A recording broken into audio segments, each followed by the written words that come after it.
Καλησπέρα σε όλους. Είμαι ο Κωνσταντίνος, Hair Expert από το Beauty Heaven που βρίσκεται στην Αργυρόπολη εδώ και 10 χρόνια.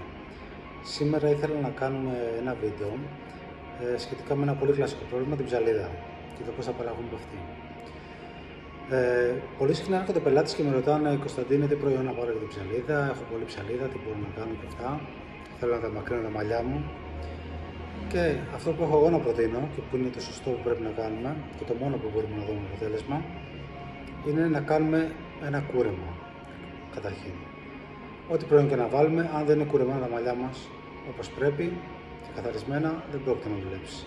Οπότε ξεκινάμε από ένα κούρεμα, κατά προτίμηση, ειδικά σε περιπτώσεις που θέλουν να μακρύνουν τα μαλλιά τους, να είναι blunt cut, δηλαδή να είναι σε ίσια γραμμή κομμένα, αυστηρά, χωρίς φιλαρίσματα, για να έχουμε ένα πιο συμπαγές και γεμάτο σχήμα στις άκρες και όχι ουρές. Και μετά, εφόσον δούμε ότι το μαλλί μπορεί να έχει ψαλίδα και σε πιο πάνω τμήματα, που είναι πάρα πολύ συχνό, ειδικά σε περιπτώσεις που δεν έχουν κόψει τα μαλλιά τους για μεγάλα χρονικά διαστήματα ή δεν είναι τακτικές, γι' αυτό έχει πολύ σημασία να μπούμε να μπει το κούρεμα τακτικά στη ζωή μας, δηλαδή κάθε 1,5 με 2 μήνες, για να μην ανεβαίνει η ψαλίδα προς τα πάνω και ανοίγει η τρίχα.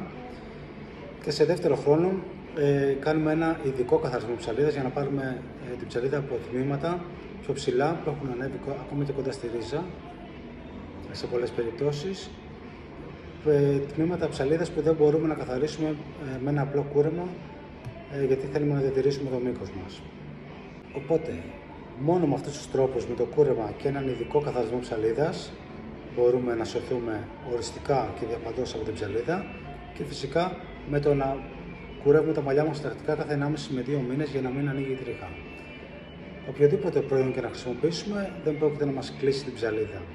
Ο λόγος που χρησιμοποιούμε αυτά τα προϊόντα είναι για να προλάβουμε το πρόβλημα και όχι για να το διορθώσουμε. Διορθώνεται μόνο με το κούρεμα.